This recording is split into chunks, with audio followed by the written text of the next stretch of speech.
Today we're going to talk about Facebook ads. I'm Anthony Sarandria. A little bit of background about myself. I own a portfolio of internet marketing companies ranging from foodblog, secretmenus.com to consulting for puppies.com. Today, when Lorena asked me to talk on this specific topic, I got really excited because going back about a year and a half ago, actually going back a little bit, about 5 years ago, we started a full-service digital marketing agency that helps people with media buys, so SEO and pay-per-click and Facebook ads. And then a year and a half ago, we started a company at a coffee shop where we were talking about the problem in America with student debt, credit card debt, and how we wanted to make a major impact in the industry and the space. So my partner and I, over at Outside Eagle, literally, sitting there, launched a Facebook ad. $100 later, and then another 45 minutes, we were profitable. Today, fast forward, we're a multi-million-dollar brand that spends $10,000 a day, roughly, on Facebook ads, and gets in front of a 250,000 people, helping them on their journey out of debt. So it's something I'm really excited about, passionate about, and I tell you that because Facebook ads in themselves are very powerful. How many of you here have been looking like this guy right here with Facebook ads? Yeah. Cool. Let me start with this. When I'm talking to business owners, look at me like, woo! If you're a business owner, you're something. Woo! About like marketing professional, anyone who works with anyone else, they're all cool. So every talk I give, I want one thing. You're going to get fire hose with a bunch of information today, and well, I do a good job of compartmentalizing. There we go. But the other sessions, I want you to write down, take a second, whether it's on your phone, computer, one thing you want to get out of today. So I say plenty of times I hate lecturing. So I want to, anytime you have a question, raise your hand and other stuff, you know, rocket science. So write down one thing you want to get out of today's session, one thing you want to learn that'll make your time valuable today, and then you have a bunch of options on who doesn't speak, and chose this one set.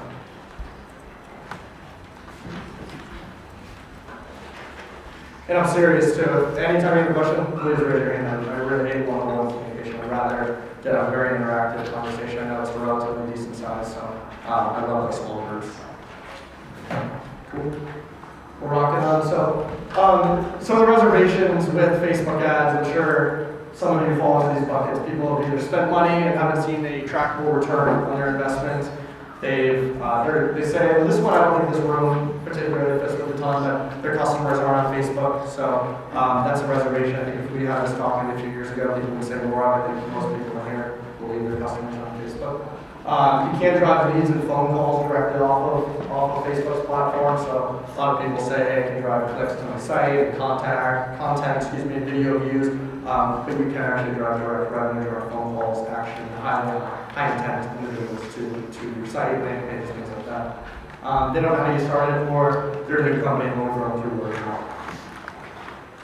So this very fuzzy screenshot up here. I wanted to include this is the first quarter of the company that we're talking about today. Spent a little under $300,000 in spend. You see form fills, leads we were getting. We're about $2 a pop, and we'll touch on that a little bit. And 9,000 phone calls, and I want to add a kicker to all of this. We did this all without having a website. So we were able to drive all of this without actually owning a URL or domain, and I'll talk through what that looks like, what that was. So you see the length of the calls, 290 minutes, and again, I put that up there because the biggest reservation I get from individuals when I give this talk is the fact that they haven't been able to drive business off of Facebook. They go, yes, we get cheap clicks, which you hear about, we get a lot of people engaging with our content, likes, but really at the end of the day, depending on your business, it comes back to your driving revenue. For us in this business, it's a lead generation. If it was an e-commerce site, obviously we can sales, things like that stuff.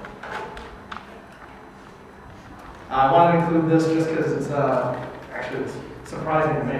There's 5 new profiles created every second on Facebook. It's literally couldn't believe that. I don't know, it's crazy. Over 2 billion monthly active users, and individuals, and I think this room is probably going to be a little bit north of this stat here. 35 minutes a day on Facebook. If you have to be honest with yourself, I think most of us would probably be on the higher end of that. And that's not even including Instagram, which would definitely push those up. First off, let me start. Any questions, thoughts? on where you're at today in your business. Is most people in here, blogs or blog sites for e-commerce. They'd like to do a little bit more background. Anyone want to volunteer, raise their hand? So I'm in an e-commerce store, and we've been around for almost 2 years, and we just started Facebook advertising in October, right in time for Black Friday. Yeah. And so that was a really big learning curve and a shocker, and we did really well. Yeah. But the amount of work that I took to work with my photographer, copywriter, graphic designer, and the ad guy was like a lot of work. Yeah. For sure. And I was like, oh, I guess I can't go home to my family Yeah. on Christmas. So I just worked through it, but I want to figure out how to do that, almost already planning for next year, how to make that work more seamlessly with the team that we have now. Great. Like how to give everyone this education, because I feel like it's really hard to do. Yeah, for sure. What's the product? So I'm going to make a baby product. It's a baby carrier. It's just one product. Awesome. Well, what I definitely my intent for this conversation is to give you the strategies and the overlying, I guess strategies behind everything, because the tactics are, I don't want to say easy to pick up, but you can do a search on a start business manager or launch an ad. Those are all things I think you can learn on your own. I'm hoping today we can talk through the overlying strategy behind it that you, it sounds like your position would bring the most power, because the value is really in that. It's understanding your demographic, who to get in front of, right type of messaging, right time to get in front of them, things like that, and then the tactics behind that. Hopefully your team or whoever's running if you're hiring, however you're doing it yourself, you can learn from there. So thanks for sharing. Awesome. Anyone else? Anything? Go ahead. I work in social media, and we boost everything ourselves. Like we do everything in-house. And I found it's kind of, I don't really understand exactly why we're boosting something. Right. Like I don't really always have to say over exactly what we're boosting. But a lot of posts they don't really have anything to it. It's just really minimal words and things like that. So I kind of want to learn more about exactly what is worth boosting and why people really be more interested. I understand why people would be interested in promotions and things like that, but looking more into what is actually going to bring somebody to go click on our page, to go click on our website, and things like that. However, we don't have we don't have the ability to see everything on their website if it does track over there and things like that. So we're kind of more minimal, as we have to pretty much just look at our Facebook, look at whatever we're doing, and maybe hear about the sales from the client. And that's about it. Got it. Okay. Well, a couple things. I have a question on that too, but a big thing a lot of companies do is they should get on Facebook and do Facebook ads, and they boost posts, and they put up a post about the office cat. Well, let me spend $300 on it, showing everyone Fluffy's now in the office. And no wonder why you get burnt out on Facebook. You're spending money on running the cat, basically, for lack of better words. But cool. Yeah, I think one thing I really want to hit on too is the type of content you send to and what's worth posting, because you're exactly right. It's you can drive money to, or spend, I should say, to a content page that talks about Fluffy in a silly example, or you can drive to something that can actually, in your case, it sounds like e-commerce. So you drive a sale or educate and then get someone in a retargeting bucket to actually move into sales. So awesome. Cool. We'll keep rolling. So 3 buckets I find someone fall into besides promoting the office cat is tracking. So they either, it's not even necessarily setting up the pixel, but or placing the pixel, it's setting it up to teach Facebook. So I think a lot of people think they're smarter than Facebook and Facebook's algorithm. We literally, at this point, our company runs a 1%, this might be over some percent, so I'll explain what it is, but a 1% lookalike of anyone who's called for 5 minutes, and that's our target. So that's all we do. And we optimize around people that are going to click to call, so our click to call button. So when that button's clicked, that's it. That's all of our targeting to any demographic, any interest targeting, that's all we do. Of course, we have to build out to that, and we'll touch on that as well too. But setting up the pixel to teach Facebook what's important to you. So it's a sale, if it's someone watching X% of the video, and or it's someone making a phone call in this case, you want to set up a pixel to be able to feedback loop to Facebook so they can optimize. Number 2 is audiences. So big problem is either people come in and they go, I know that my demographic is a white Italian guy that loves pasta, that watches Oprah 2 times a week, that loves to read the magazine, blah, blah, blah, blah, and they're like, that's my guy. And then there's 3 audience reach, and then they're paying $50 or something like that. So having too small and specific, which is funny because a lot of us got into or get into Facebook ads because of the opportunities you have for specific targeting. So Facebook has so much data that you can leverage, which is attractive and exciting. The challenge becomes when you get too drilled down.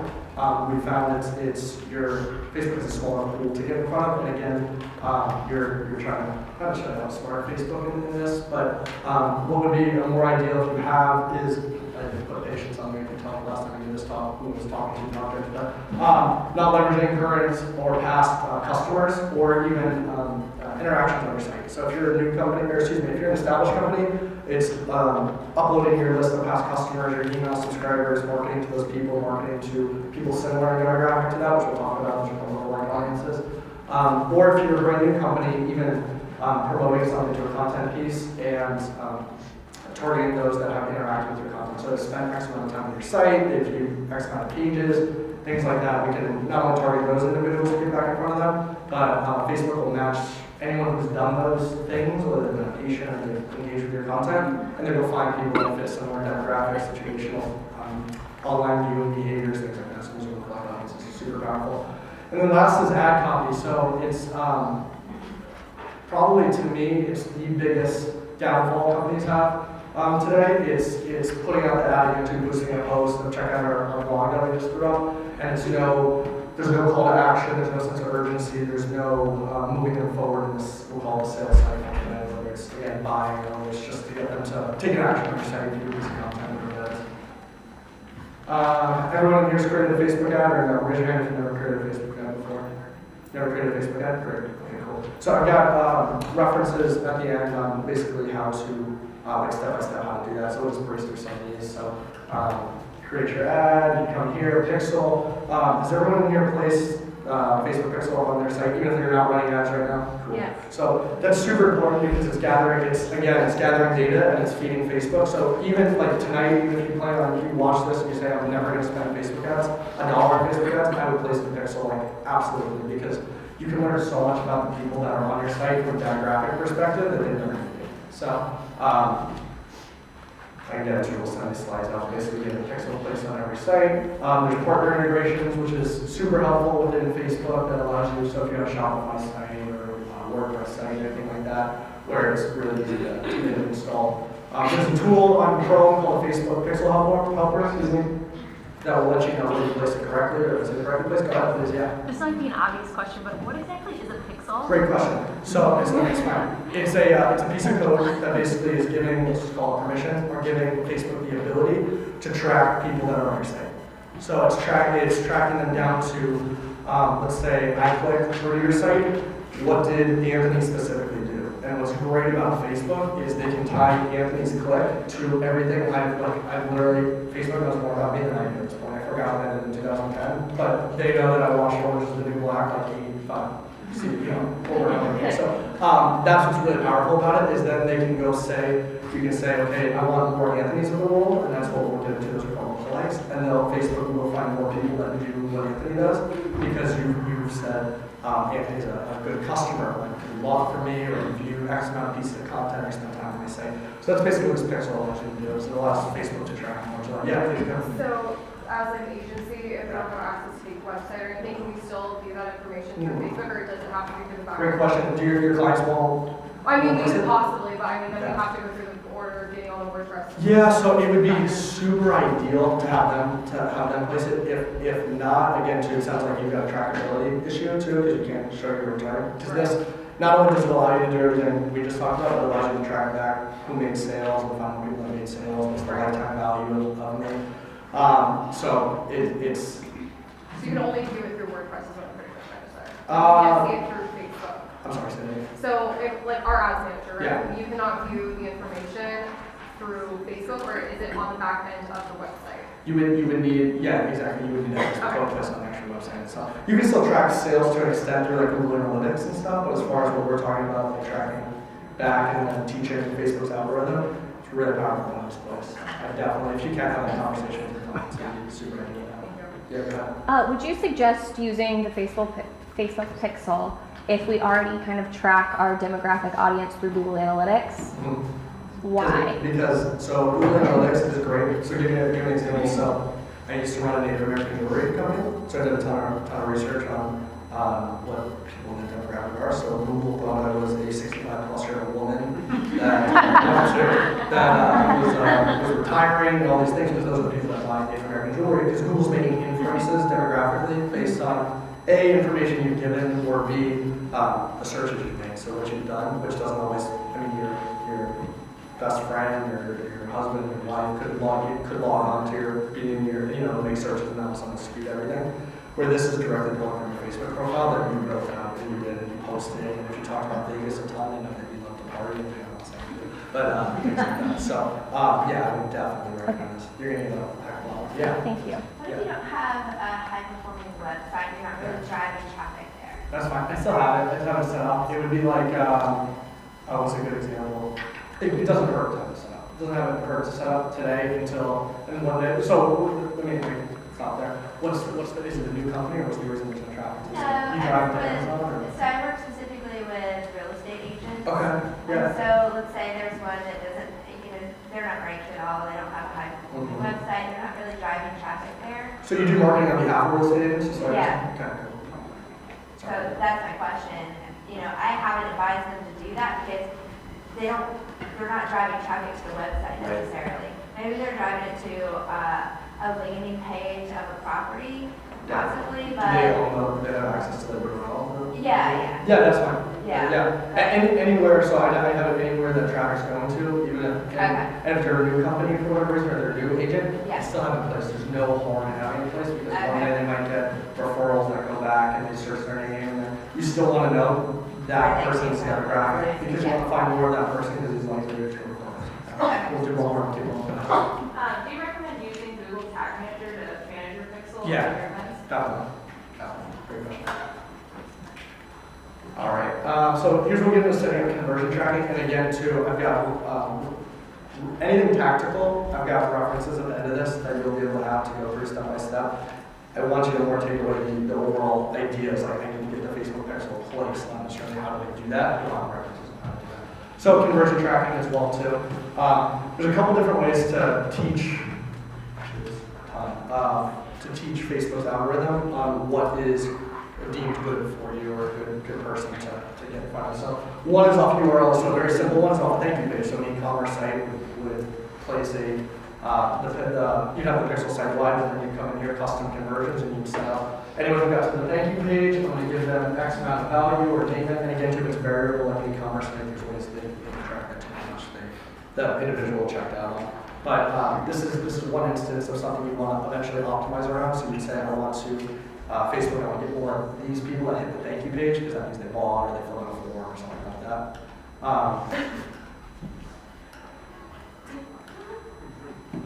Might be broken. I'll just keep it.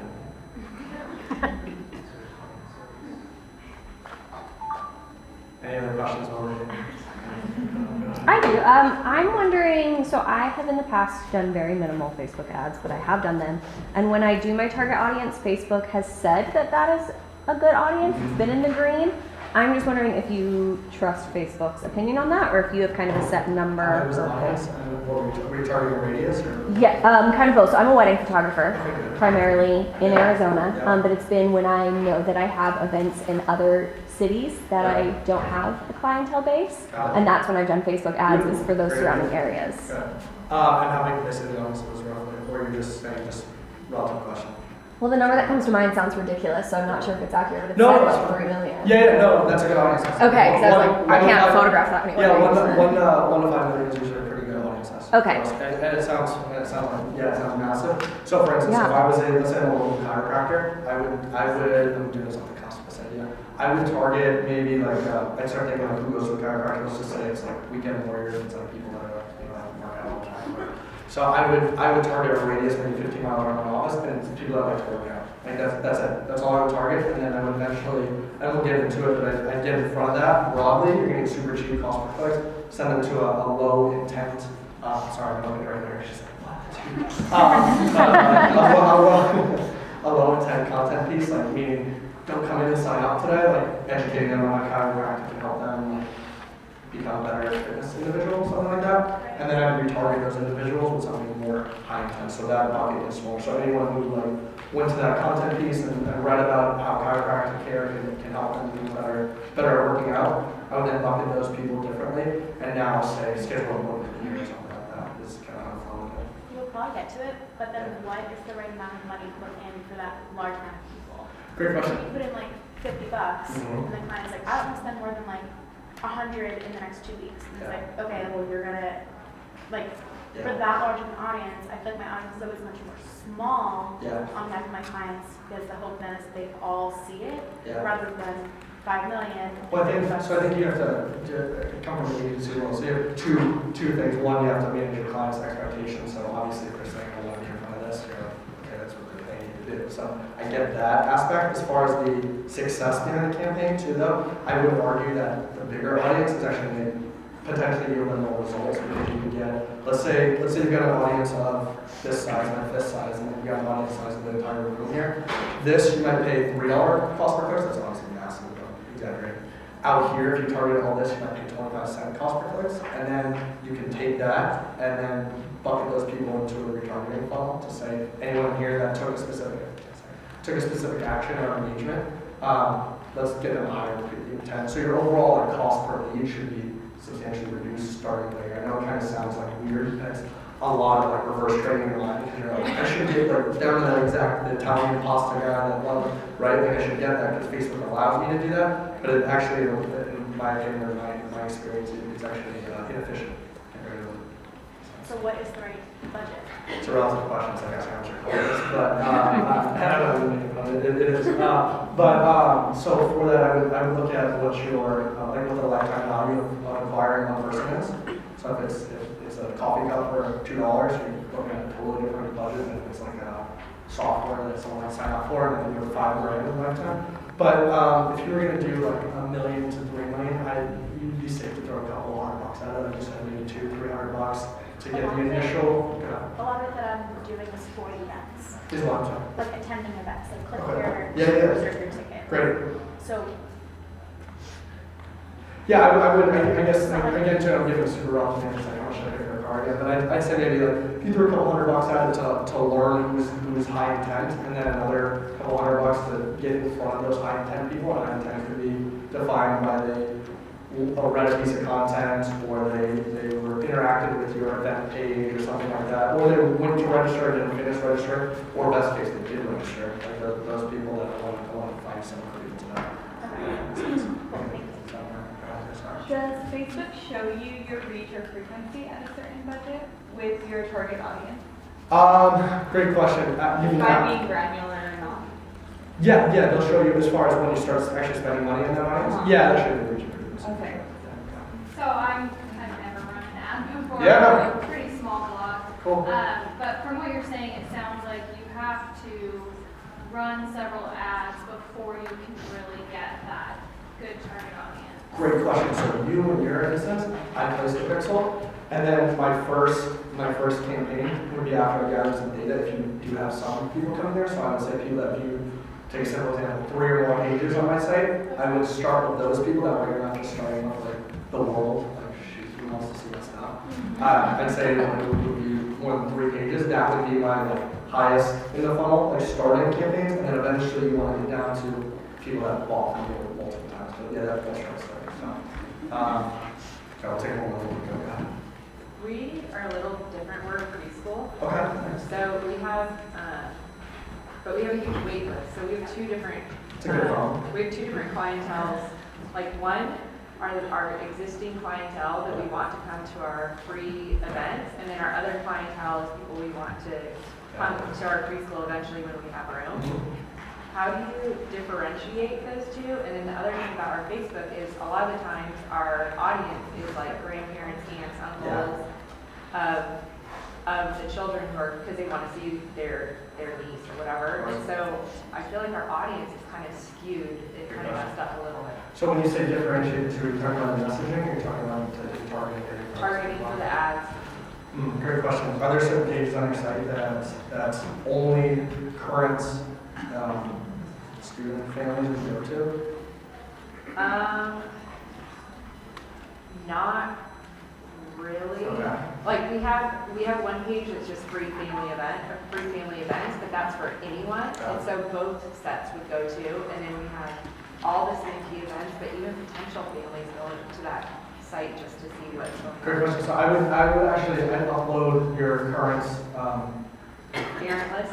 yeah, Like parent list. CRM. Current parent list, I'd upload that, I'd talk to them differently, your messaging, everything you want to say to them to keep them engaged. And then anybody who's new, you're right, it's going to be a little more of a broader bucket, I think you're going to be in front of. But you could honestly do look like the look like, we'll talk about it more, I'll look like the people that are already parents at your school, because you're getting in front of people that have the same age kids, that have maybe the same amount of money, does that make sense? So I could differentiate, because Yeah, you can create different well, we campaigns. have CRM, so like we have CRM, and Yeah. we can differentiate enrolled families Yeah. versus families who called us or For come sure. to tour. Yeah. So you would upload 2 separate lists from our Two CRM. different campaigns, 2 different messaging. What's great about ads too is it doesn't need to ever be, excuse me, it doesn't need to be public on your page, right? So if you post it to like for us, we'll say like, we'll get so granular, like, are you a 53-year-old female in Nebraska that has 2 kids? Like, literally like that. And then are you a African-American male that loves pizza? Like, they never see that, they don't see that because it's not posted on our blog page. So it goes directly to this lead and this one. I feel right now, everything that we're paying for, our current families are seeing. Like all Right, of our right, ads right. are seeing, and it's like, Yeah, well, you can exclude those people too, so you can upload that list and exclude those individuals. From the So, ads. yep, so just like you can target that, upload that and target those people, you can upload and exclude. Okay, So thank you. we'll keep rolling along and then get back to questions. So another thing, so we were talking about teaching Facebook's algorithm, for lack of better words, on conversions or what's deemed success for you. And one of the things is actual actions taken on your site. So for us, in the example I gave, is someone who clicks the click to call button. That fires a conversion and goes Facebook. That's a good thing for us. It could be clicking on a link to X page in your internal site or whatever you want it to be. So there's really 3 different objectives that I like to run. There's more than that too, and depending on where your business is at. But there's lead generation ads, which we'll talk about, traffic and video ads. That, and again, these are my suggestions for people working this too. But so lead ads, who's familiar with lead ads? Oh, nice, cool. Anyone have a negative connotation on lead ads? No, everyone feels good about it. Okay, cool.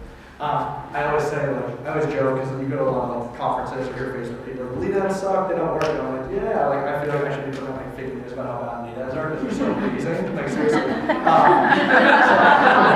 So I'll put some context to that too for everyone here too. So basically, lead ads, what they are is people can opt. You may have seen in your own newsfeed.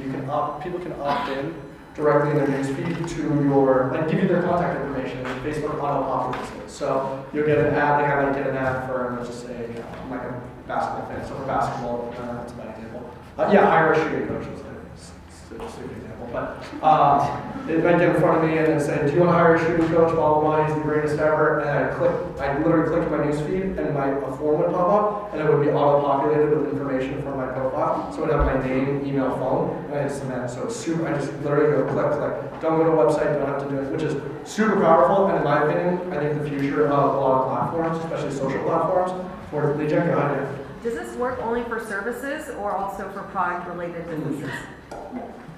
Product in, I would say, no, sorry, I'm totally understanding the question. Product in the sense that if you were to build a list to then market to via email, I would say that's how it would work for products. So we have a teeth whitening kit that we sell as well too, that we do exactly that. We'll run lead ads to learn about how you get a better smile, or like download our like shade guide of where you So are. like download this ebook to get these recipes and Exactly. And then, then we put them into an email funnel, or we'll actually take those people's contact information and then load them back into Facebook and say, buy off the, because you downloaded our ebook, we're going to give you 10% off and buy from this. So that's how I envision it working and how we use it for e-commerce.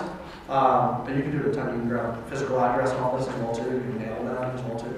have you ever taken their email addresses and just sent them directly email like, hey, here's 20% off this tooth whitening kit, like immediately after you get the list? We do have a text message as well too. We'll Yeah. actually auto call them off the lead ad. So someone will fill out a lead ad, they'll get a call within 3 seconds. Right. For like the debt company. Even for the product-related businesses? Yeah, if you have we have a customer service team that basically walks up. Hey, do you have any questions on the product? Are you looking at it? Things like Yeah. that. So Okay. that's how I use it for product. Orange Either on that model. is the new black. that. Yeah, right. Yeah. Go to Netflix. Any follow-up questions with that? Yeah. This is about the audiences, but I know whoever asked about that, when you said 1 to 5 million, it was for like a radius that our company is based in Denver, but it has nothing to do with Denver, like we sell online. So if you were targeting people based on like competitor brands that they like, would it still be that same audience size? So I'd say per, like, and again, too, it's a relative question, but I love it. It's, I would have my buckets of segments be that size. So it's not necessarily everyone that, like, in your Facebook that's gonna see your ads needs to fit in there, but like, I would have campaign A would be going to 1 to 5, campaign B would be going 1 to 5, and even if you find segments in there, like male, female, age, whatever it is, that's how I would do it. So. And there's nothing wrong too with testing a massive audience, like 50 million, like for debt, everybody has debt in the country, literally, but like most people. So we have audiences of tens of millions. Okay. How do you keep the cost down on lead gen ads when they're just completely cold? Great question. So a lot of it is making sure you're getting in front of the right person at the right time, right? So back to the chiropractic example, and this is actually universal, I think, in marketing, in my opinion. If I were getting in front of someone who likes to work out, and I said schedule a time with a chiropractic, it's going to be very low intent. And that person's not at the stage yet to see that. 2, it's not really a compelling offer either, schedule a time. And then, so those 2. So I think it's making sure you're getting the right message in front of the right time. Mm-hmm. So repeat your question again fully, so I make sure I'm fully answering. How do you make sure that the cost per lead isn't just out the roof in comparison to the cost of your product? Great question. So I would make sure you're getting high intent. Like for us, so for instance, I'll give you like day 1 when we started for the debt company that I'm talking about. Day 1, we targeted anyone who was in America interested in, actually, I think we literally did anyone in America that was Christian, because it's like, I grew up Catholic, it's against the Bible, literally, to be in debt, like you're a slave to creditors. So I think we did American Christians, which you can imagine the audience size, that was crazy. We put out a video of Obama talking about the student loan crisis, and then anyone that watched 10 seconds of that got into a second bucket that then got into debt. So those people in our head, we said they've engaged enough to watch some of the videos, so there's somewhat high intent. Now we'll ask them something. If I had just gone out to American Christians and said, schedule a time to talk to a debt, Right. and honestly, we may even have a little more layer in there, like educating them on like how bad it is or how you can actually get help for them to lead that. But if I had just gone to those people, the cost per lead would have been like 10, 15, 30, $100, who knows, but because of Could you compare that to the tooth whitening company of how you would do that in the product-based business? Yeah, same thing. So I wouldn't. I would make sure your offer is compelling. I think for an e-commerce site, especially if you're cold traffic, like for me in the teeth whitening kit, or get in front of people that like cosmetic stuff. Maybe already that's semi-drilled down. But I wouldn't say, give me your information so I can call you and blow you up to try and get you to buy. You know, like, also, like kind of a weak one might be 10% off my teeth whitening kit. They don't have anything like that. But if now I can educate them on like a shading guide or something like that, that's helpful. That's a totally different story. Okay. So that's how I would do that. Cool. We still hold on Netflix. Yeah. So I have a question about like sequencing those different objectives. Yeah. So I work for a new company and our IT team is so slow that it's been 10 months that I've asked them to add the conversion event for our Pixel and I still don't have it. So the only thing Get the website, log in, and do your stuff. I can't. No. So the only thing that I can do is like lead gen and then also just like website traffic, Yeah. which I think is important because we're new and we're trying to get the word out there. But I'm just kind of curious, like, so you talked about objectives of lead gen, traffic, and then video views. So like how, like, which would you do first, and then So you don't have retarget them with this type of ad, etc. So you don't have a pixel on your site, is what you're saying? I have the basic, I can have page views and that. But you don't know how. So is it an e-commerce site or is it? Yeah. Okay, so it'll be tougher for you to show a return on Yeah. your ROI on what you're doing because you can't, all these sales are coming directly through it. But I would do something similar. Maybe is you could, if you have to model a video view and then anybody who watch a certain amount of that because they don't even go to your site to also video directly on Facebook. They want to turn on that and hit them with a lead ad and maybe subscribe to our newsletter or whatever your call to action is, and then you can roll in like an email follow if you want to, or keep them in. I think the thing that equates best for a lot of people is to think of traditional like email marketing and email sequencing and following. Think of that in Facebook ads. You can do the exact same thing. So you can sequence people based on actions they took, things they opened, they didn't open, you say, hey, you know, we need to open it, things like that. So, did that answer your question? So as far as like traffic Yeah. campaigns, like do you think it's even worth it to just try to send traffic to the website? Like is it very Yeah, it sounds like you have a pixel on there, you can retarget people that took certain actions on the site, for sure. And so back to lead ads, the challenge with them too, or the negative stigma is because it's so easy for someone to opt in, they're super low intent, right? So like we'll literally, we used to get callers that would be like, or we'd call them and say, hey, you fill out a form on Facebook for us. No, I didn't do anything, because it's literally 2 button clicks. So that's why people say they'll work, because they'll set up an appointment, and then the doctor would call, or whoever would call, and be like, hey, you ready for your appointment? They're like, wait, I don't know who are you? I don't even know who you are. You know, because they went on with their life and scrolled through and saw their brother, sister, moms, you know, what they're doing today, and they forgot that they even hit 2 buttons. So that's the negative connotation around the ads. And then there's ways that we get this information and talking about how to kind of keep it up. okay? Thanks. Oh, I see we're rocking. Okay, cool. I'm trying to get myself back on track now. Three different types of traffic campaigns that I run, and then the different audiences I run them to, either be retargeting, so someone who's came to your site and left without taking an action, or someone who's came to your site and taking an action. Your email list or your customer list, a lookalike of those individuals we talked about, and then demographic interest base, which is the highest level, like we said. So someone who works out would be at the coldest, in my opinion. A lookalike of your email or past customer. Is there anyone did I define what a lookalike audience is? Well, I don't have any questions on this. Okay, cool.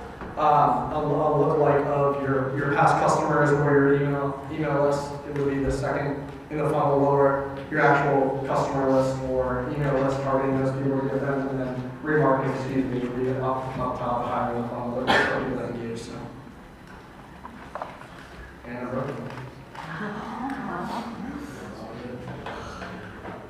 There was. Any questions?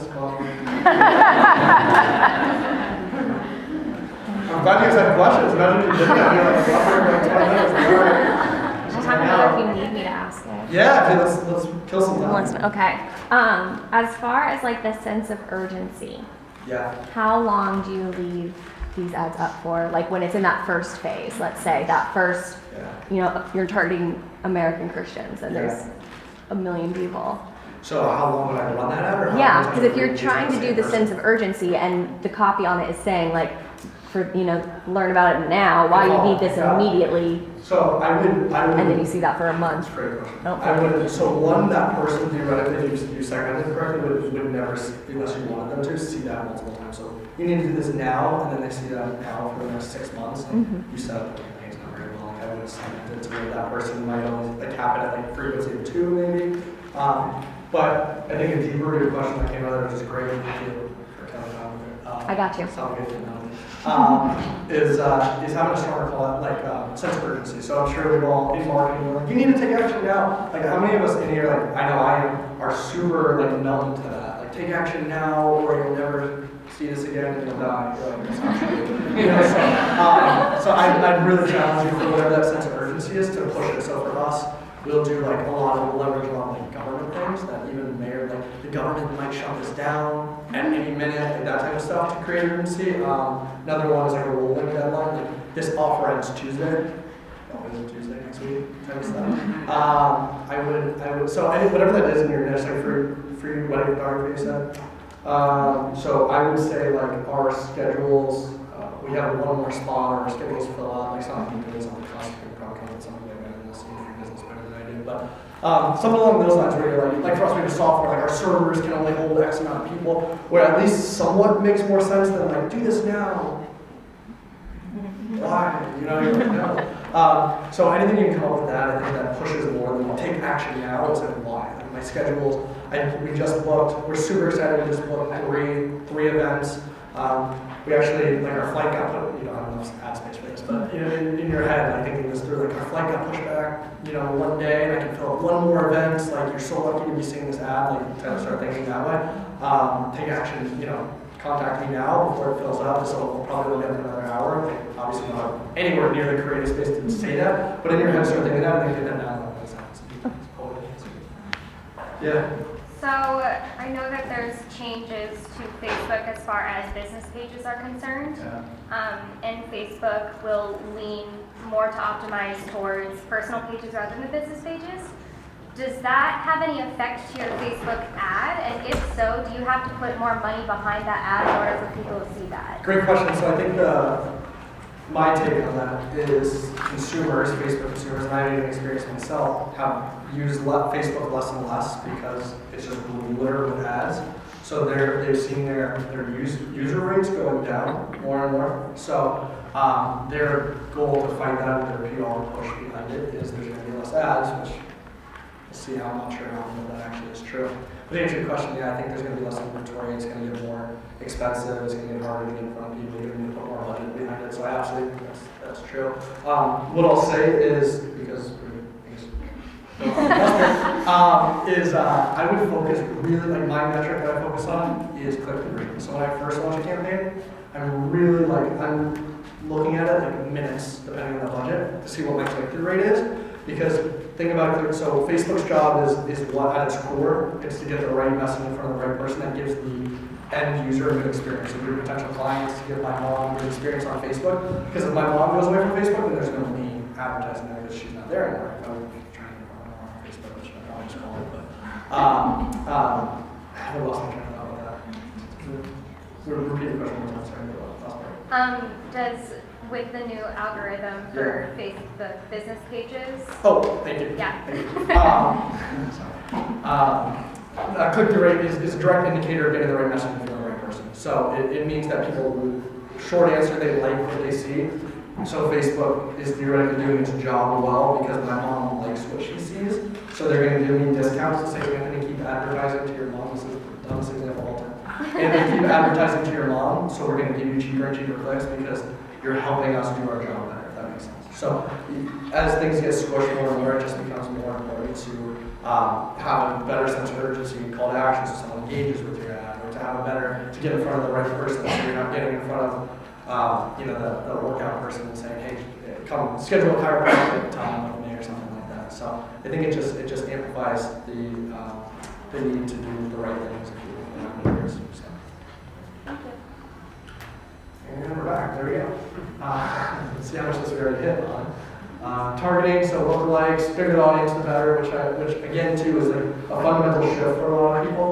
And I'll asterisk that with saying big audience if you're layering it, and if we have time, I'll rush through this to get through everything. But you want to make sure you're not just getting in front of a big audience. Go, yeah, I did my job. We got cheap cost per click. So the next layer is a higher intent call to action. The next layer is the strongest intent call to action versus just starting at that drill down more demographic and then giving them the high intent offer buy now around here. So there you go. Interest-based, lookalike, and targeting layer. Okay, so I don't think we have enough time to do this. I was going to put my face up there. I don't think we have enough time to do this, but I really challenge everyone to define your perfect customer. So I get so obsessive when I go to the market. Like I'm literally, what do they call it? Method actors? Everyone knows method actors? Like what's the guy, Joe? Too far, but like I'll literally, when I was going to say Daniel Day-Lewis. Yeah, no, you know. But like for me, like in my dead space, I literally had my friends, Nick back there can actually, on my team, let's say, but can actually back me up on this. Yeah, thank you. I literally have my friends call me as if they're debt collectors and feel what that feels like. Like I swear, I'm not kidding. I have them call me. I go, hey, I want you to call me 20 times. Literally 20 times today, all night. And I sit there and I started to feel like, oh my God, these people get, and I didn't even want to check my mail anymore. I was late on medical bills on purpose, so I saw what the process looked like. I knew my customer in debt, what they were feeling, what they were thinking so badly that I'm sitting there when I'm writing ad copy, when I'm writing landing page copy, when I'm getting in front of the demographic. I know how to speak to them because I was there. You don't always have to go that extreme. The more you can sit there and like really seriously take hours and hours. I go on Yelp, I look at my competitors, I see what people wrote reviews that they liked. And more of I look at what they don't like because I know the liked, I know I should be doing, or I need to do. It's just a standard. And then what they wrote negative reviews on, I go, there's my opportunity. Yeah, there's my opportunity to make a dent in the market. And I'll literally go on my competitors' Facebook pages, see who's commenting on there, go to their profile, and read them. I'm not kidding, I do all of this because I need to know who my perfect audience is so I can talk to them so well. So our ad copy would go something like, are you tired of not even checking, like turning your phone off all day because you get so many calls, or not going to check the mail, or hiding in the bathroom at midnight, away from not telling your wife how much debt you're in? And that's true, that's where these people are, and I think you can feel it. So I would challenge you, and I don't have time to do it, but I would challenge you to really sit down and find your perfect customer. We'll set aside the slides too, but this is just a nice, beautiful infographic to get you started, especially if you're starting on an interest base, if you don't have a customer list to leverage, an email list, like anything like that. That just gives you all the options, like very nicely broken down. Education, like that, if you haven't dove deep into Facebook's targeting options, a lot of this is like, wow, you really get in front of that exact person, so, which is great. So we'll send this out. Audiences, here's what it would look like again too. So we talked a lot in offline when we had some technical issues. Customer files, so that's email list, that's people that bought from you before, that's anyone who's giving you their contact information. Even called in, like for us, like I said, we upload people who've called for 5 minutes, so it doesn't mean they're necessarily a customer, but they've taken some intent in the right direction. You can do that off your customer file. Website traffic, we talked about, view certain pages, do they spend certain time on the site, do they view multiple pages, things like that. And then if anyone has apps, similar. And then engagement on Facebook is, do they like your page, or they like your post, comment, do they watch certain amount of the video that you posted organically, not fluffing a tab, whatever it is, so, which you shouldn't be posting. Customer file, this is what it'll look like. So here's everything that it can match. So email, phone, name, zip, city, so their location, date of birth. So any of this stuff you can upload to Facebook. There's 15 data points that you match if you can offer. To be able to identify, like, oh, that is Anthony Stranger, based on his email, his name, whatever it is, that you match my profile. Lookalike audience we touched on, so you can basically throttle how far off you get from your perfect customer. So for an e-commerce site, anyone who spent over $100, let's say that's like, oh man, there's 20 people and I've got 1,000 of those people, we can throttle how far off demographically we get from that individual. So ideally, the closer you get, the better, but you also have to weigh that with the audience size. So a more realistic example is I have 20 people or I have 150 people that bought $100 plus. So I'll upload it at 1% lookalike, and those individuals might only give me an audience size of like 20,000 or something like that. So I might have to back it down to like 5%. Our sweet spot is it. Am I talking like I don't have any questions on that? Sorry, it's a lot. So is there a way to target, like I have a very niche audience, Yeah. so I'm trying to Who's figure your out. audience? I have an eco-friendly fashion blog. Cool. So people who are interested in minimalism, sustainable, yeah, so is there a way to like target, say they follow someone who does something similar to me, is there a way to target their audience? That you use in the world, basically? What's that? That you use in the world? Yeah. Yeah. So I would look at like what you do. Like, do you watch certain things? Do you follow certain people in your space? Yeah. Things like that, and target those individuals? Yes, you can. So if there was like a page, like of another blogger that I know, Great that I question. know I want her on. Depends how it is. And there's tools on that. I'll send it to you if you want to follow me now. And there's tools that actually scrape their audience, like who likes their page, that you can upload and work against. I'll send it to you. Yeah, I'll send it. I gave you this. Just follow up with it. But okay, cool. Keep going. How are we doing on time? What's that? 5 more minutes. Okay, go ahead. On the lookalikes, talking about the, like how close it is to your ideal customer, is 1 to 5 million a good audience size also for a lookalike? So Yes. if my 1% lookalike is only 100,000 or 1 million? Back it down to 5%. Okay. Something like that. Okay. All right, let's see things of value here. So again, maybe for the next few minutes, we talked about engagement on video, ads, Okay, here's what I'll talk about a lot too. I'm going to roll through it and send this to you after, but take a picture of this if you can. Ad copy best practices, and you don't get consumed with trying to do every single one of these elements, but talks about, again, too, not saying, check out my blog, I love smiling. So element number 1, start with a question, so that's really powerful. So like, are you tired of not being able to look at your phone because you get so many missed calls because of debt collectors? Number 2, build rapport, like I've been there, I know how you feel, that's the kind of stuff you want to stay there, connecting, so you're connecting. Time sensitivity, again, too, this example says use words like today, we just talked about trying to take that to the next level because everybody does that. Element 4 is actually give the offer, so you don't want, if you're paying for this click, you also want to know why that, have them have an intent to click. Like, I'm not just if that makes sense. So, number 5 is the call to action, which is huge tip too. So when you actually want them to do, click the link below, call down. It sounds so silly, but that makes a huge difference. Click the learn more button to learn more. That's why it's there. Those call to action first, that huge, trust me. Scrambled URL, that's just the URL there, like a tracking URL. Key benefits, or the image. Image is the biggest one. We'll test the craziest imagery that's really different color. That's what the pack. I don't know if they use it, but basically make it brighter, make it darker. We'll have people in there crying. We'll have just the craziest stuff. Like credit cards being lit on fire. That's what one we have too, or something like that. That just grabs people because you got to think you're competing with my news feed is all my best friends, my mom, my brothers, all those people, and this ad needs to be more engaging than my own best friend. Think how crazy that is? Like on a simplistic level, your ad needs to be more engaging than that person's best friend or brother. Sure. In order to 8 is talking about the offer, which you guys all have a picture of, statement, and then there we go. Cool. So here's some examples as well. So here's your credit card on fire. That's really well. Here's more traditional thing what I'm looking for. What we have, fill out the form, brand new. Emojis are huge too. Lead ads, we talked about a little bit. Sorry, someone take a picture of that. Really Yes. good. Hold on 1 second. Yeah, no, sorry. Thank you. Gotcha. So do they have to have a button say like page if I don't want them to even see my page? Where? On the top? Yeah, Up here? because like one of them has it and the other one doesn't. You know what's funny?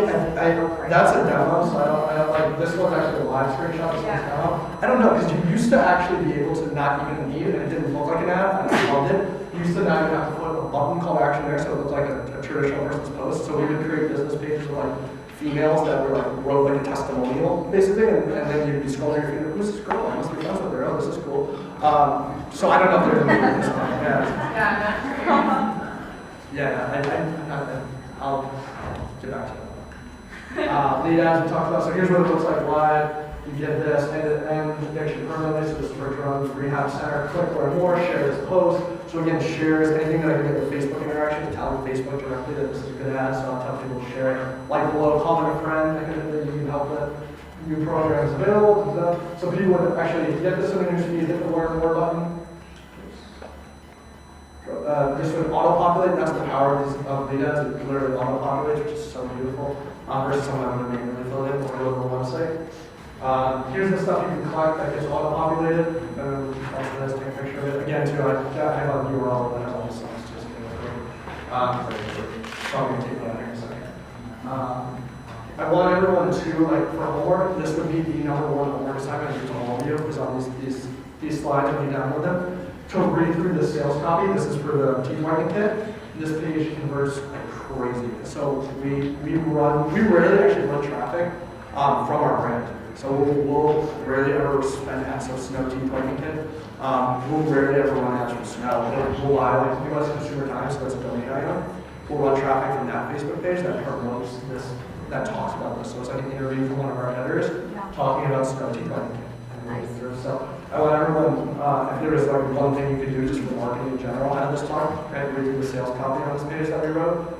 It's kind of really screenshots, but that'd be huge. This is what we talked about, the funneling, the layer page, start interest, the lookalike, retarget, so low commitment, for the content fees, lower to lead ad, and highest to demo or sign up. This might be good for everyone to take a picture of too. So these are typical scale, so these are some more tactical things that we found that are great. So same post ID, meaning if you're gonna use the same post theoretically in different campaigns, use that post ID so that the social proof carries over, so likes, comments, shares, versus if you just uploaded a new campaign, you'd have this same looking ad, but they would all have different likes, comments, things like that. Lead winning campaigns, so if you're gonna scale, sounds so silly, but if anyone's experienced this, we'll have campaigns spending $2,000 a day, and we'll push it to 3, and then all of a sudden the return dips. I have no idea. But so we'll duplicate it and then add more budget there. More ads, so we put one ad per ad set. These are all little tips and tricks. Facebook algorithm updates every 3 days for your campaigns. So most of the time when we start a campaign, our CPAs, cost per acquisition, or whatever our goal is, will start super high and it'll start slowly coming So like those lead ads we sent, I showed you like we were getting those things that like when we launched a new campaign, it might be like $8. So like, oh no, like what's going on? And then like over the next few days, I think it's down to like 2 or something like that. So don't be scared if you launch something, you have super high CPMs. And then monitor engagement with every comment. I think that's so silly and simple that companies and brands literally don't do it. Can't believe it. They don't either A, engage with people that comment, or B, you like imagine if you could erase a Yelp review, negative Yelp review, that's what you can do with comments. So people are like, this sucks, I hate this. Like you can be like hide and ban a person. It's crazy. Business manager too, this is if you're wanting to create one. Short answer, I think everyone should have one, it's super easy, but it's if you have a marketing team internally, if you want to give different permissions, so I don't want you to be able to access my page, or you to be able to do X, Y, Z, control budgets, things like that, if you use a third-party company. This is great too. I would, for the first quarter of our company that we talked about, first quarter of our company, we put them through a text message automation sequence and we test that out. It's really cool. It's an AI machine learning. So basically, you submit a lead ad and then you can interact with via text. There's no human on the other end. So you can submit yourself financewatchdogs.com/them. That's great. These are some other tools. And out of here. There's that's the slides right there for you guys to get into this. Yeah. Grab me. I'll show them all today.